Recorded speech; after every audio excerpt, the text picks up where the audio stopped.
Peaceful protest. Please do not arrest anybody.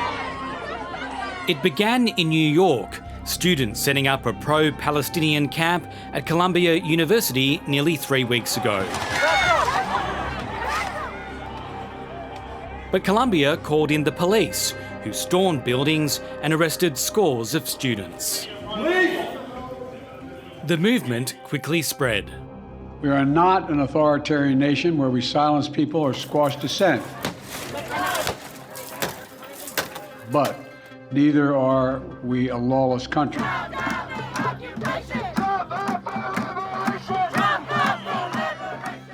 No matter where you stand on any issue, Columbia should be a community that feels welcoming and safe. I walked through the building and saw the damage, which was distressing. Amid calls for Columbia's President Manu Shafiq to quit over her handling of the protests, demonstrators gathered outside her home at midnight for a so-called primal scream.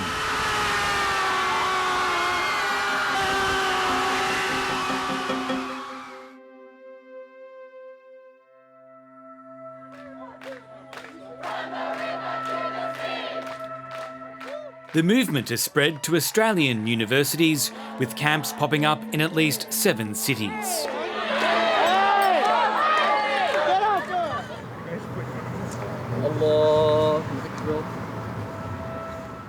At Sydney Uni, the first camp set up in Australia is entering its 3rd week and has been up against the elements.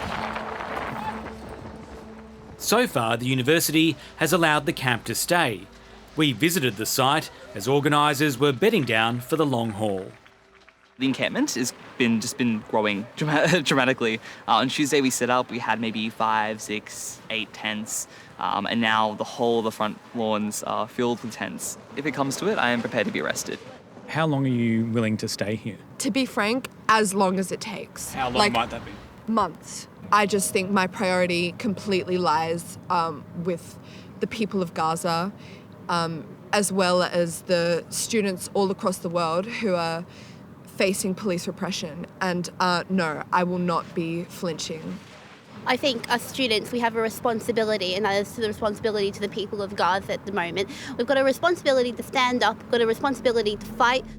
Columbia first, you sit next! All universities must divest! Columbia first, you sit next! All universities must divest! Among their demands is for Sydney Uni to cut ties with Israel and scrap a research partnership with defence company Thales.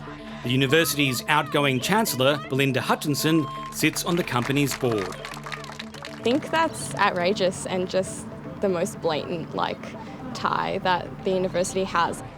Sydney Uni told 7:30 it has no direct partnerships with any Israeli defence companies.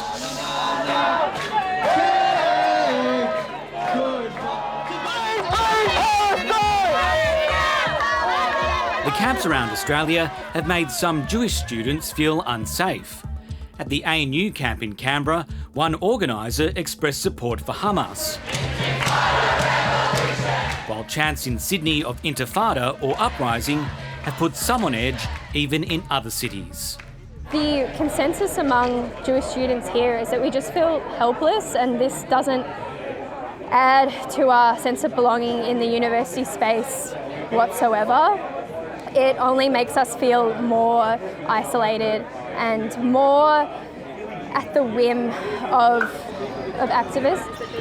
For a lot of Jewish people, the word intifada is associated with the first and second intifadas.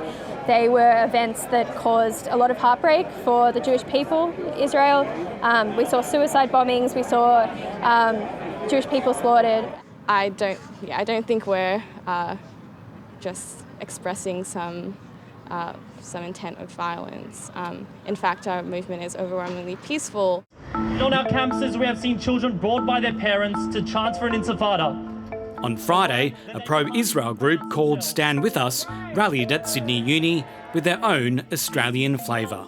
Ultimately, we're Australians, we're Jews, we're friends, we're allies of the Jews. We're here to stand up to hate. They walked through the campus towards the encampment, but were stopped by a thin fluoro line of university security. Organisers are critical of Vice-Chancellor Mark Scott for allowing the camp to stay. There has been tremendous outreach to Mark Scott and the administration for help, and it's fallen on deaf ears. We invited Mark Scott to share his views, but he declined to be interviewed. We have asked to guarantee safety of students, and that does include removal of the encampment, which is quite intimidating. But we basically asked, allow freedom of speech, allow political discourse, but not at the expense of hate. A short walk away, the pro-Palestinian side responded. Organisers on both sides have told their followers to avoid confrontation, but that hasn't stopped a very small number of people starting shouting matches on the sidelines. And while all of this is very, very noisy, it has been peaceful today. Some pro-Israel supporters came near the camp. You don't speak for the Jews! You don't speak for the Jews! No, it's not. You take pictures of me and you're not arresting me. While some Palestinian supporters ventured towards the Israel rally. Wait, just start a war and just cry about it after. Shut up. It's already started. The Israel rally organisers were quick to condemn that incident. That behaviour is absolutely unacceptable, and we are clearly here for the safety of students, faculty, and the safety of all students at University of Sydney. I find that appalling.